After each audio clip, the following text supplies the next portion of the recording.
Hey, everybody. Super excited to dive into the subscription economy with a true innovator and leader in the space at Recurly. Lina, how are you? Good. How are you? It's nice to see you. Yes, thanks so much for joining. Fascinating topic and really intrigued by the business model of the subscription economy. Before that, maybe introduce yourself and who is Recurly? Yeah. My name's Lina Tonk. I'm CMO, Chief Marketing Officer here at Recurly. And, Recurly has been around for a little while now, a bit more noticeable in the last few years, but we're in subscription management. We are how leading brands grow subscription revenue. So we just recently went a rebrand, and it's an exciting space to be within the subscription market. It's a fast, mature, moving space. So we love it. We Within our team, we've seen so much change just in the last year. So we're thrilled to be part of it. Yeah, it's fascinating. Let's talk about the rebrand and why rebrand was necessary. Maybe set the scene. What is the subscription space? What's driving it these days? Where do you fit? And tell us a little bit about the rebranding. Yeah, so a few things about rebranding. Number one, as a team, we felt that, at some point everybody starts sounding the same, and we were all kind of sounding the same. We, as a company, also we had to just kind of really dig deep and understand really what the value was for our customers. So really digging deep into what is our brand, what is the value that we're providing, and is it our brand providing that answer? So we went through this whole process of rebranding on trying to understand our customers before anything. And we realized that the brand that we currently had wasn't doing that. I do believe that, with times as business grow, their maturity within their brand has to grow. And we had probably not done a lot of that. We've grown tremendously in the last couple of years. This year has been a tremendous year of growth for us. So it was just the right timing. The way I see our brand today is like we sound a little different, or I would say very different.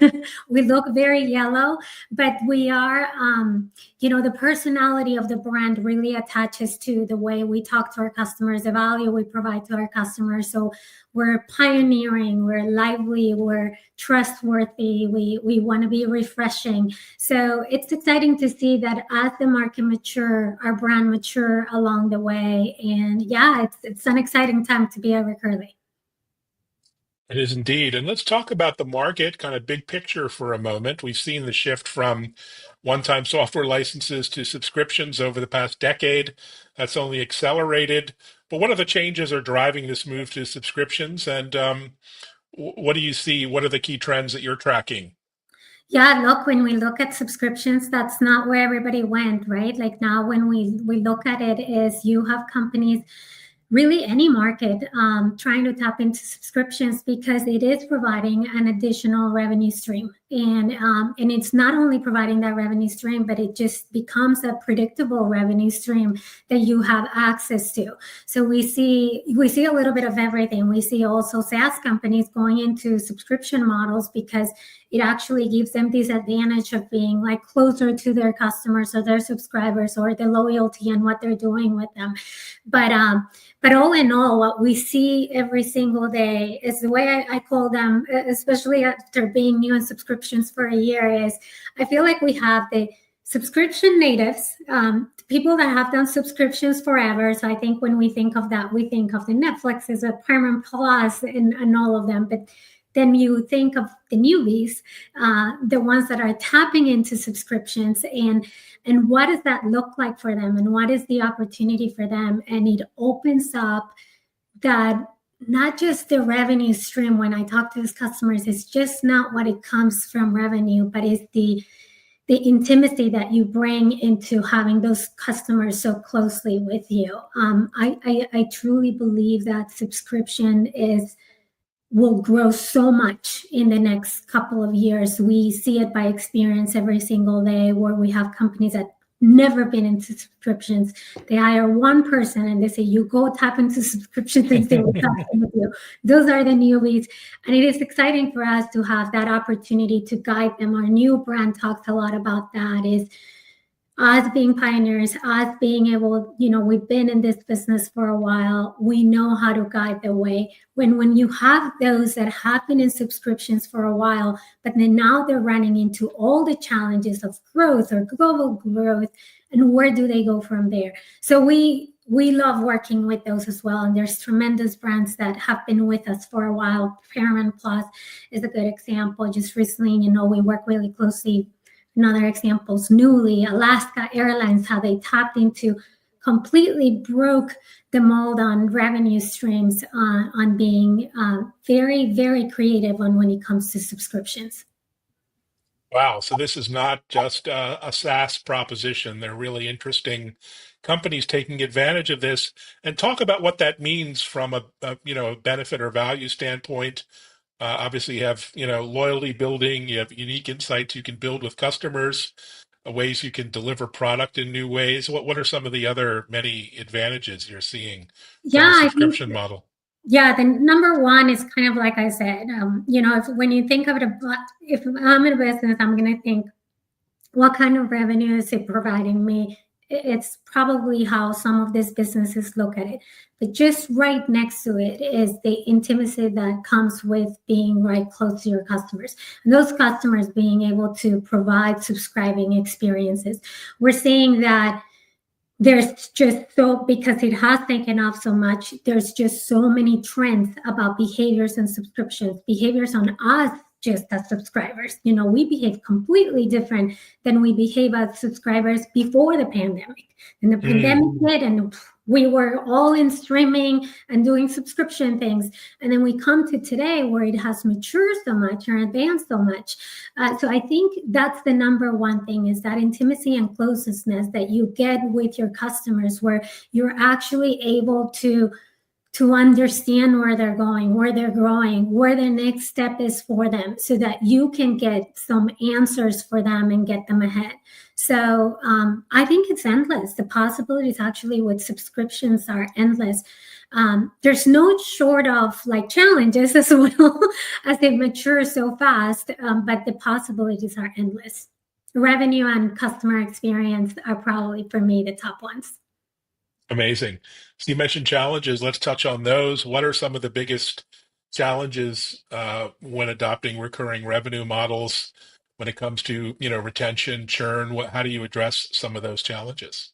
Yeah, so well, I think number one, probably like I was mentioning, is probably if you come in new to subscription, that's a big challenge alone, is you want a partner that is going to be able to guide the way, that has enough data within the system, that it's at least managing enough transactions through the system, trends, and data that actually allows that partner to provide the guidance that you need if you're new into subscriptions.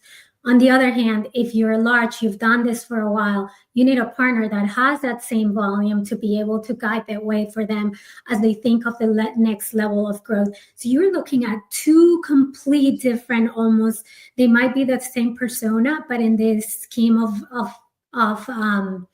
how big they are, it's completely different. To me, that's the challenge. One that we have been here able to answer through the brand. But I think also when we think of churn, look, we just closed on our event series. We stopped in Austin, we were in London, we were in Amsterdam, in New York with our customers, and there was not one customer that did not want to talk about churn. And one of the things that we talk very closely about churn is, and when we think of voluntary churn, for example, someone that is actively choosing to cancel their subscription, and how they go about that, like how are they able to predict and be able to engage and be able to see the trends of how this is happening. What they're seeing is that a lot of this, the easiest you make them for them to pause and cancel, and you probably see the law that came out, like we have to make it easy to pause and cancel. We come from something too, it's very interesting, because you you are able to actually prevent some of that churn. People that cancel easier are more likely to return back to you. But then when we think of voluntary churn and people that are leaving on their own, we're seeing a bunch of investment on personalization. As the customer, you have to be able to really tell what your subscriber is starting to do, what their behavior, how long have they been calm or not engaged, or what of the marketing tactics that you put out there they're not taking on, to be able to really predict what's happening. So personalization is another big one. So voluntary churn, big. Another big one that I would say continues to come up is payments. So failed payments can make up for between 20 to 40% of a business storage churn rate. Look, I speak to a lot of brands where they're just getting ready to grow and they want to grow internationally or globally. And we're going to tap into LATAM, we're going to tap into EMEA, we're going to go APAC. And payments look so different wherever you go, and behaviors on payments are so different wherever you go. But also, you have to make sure that your technology provides enough flexibility and accuracy on payments for people to stay with you, because failed payments, you're out, and then you lose it, and then you didn't get to review that behavior from that subscriber. So I think there's a lot more to come on that when it comes to when we look at the future of subscriptions. We just got to make it easier for our customers. Absolutely. You're making it easier. And that entire back office is very complicated operationally. I mean, you have things like fraud and taxes, and Right. you mentioned global expansion. I mean, is that something Recurly helps with, that whole back end as well? 100%. Yeah. And Mm. I think it's one of the many.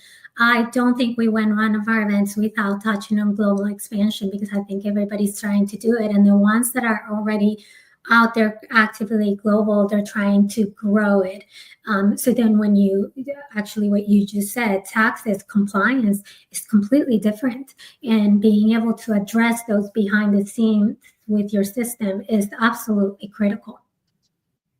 Absolutely. We're hearing a lot about something called composable commerce in the subscription world.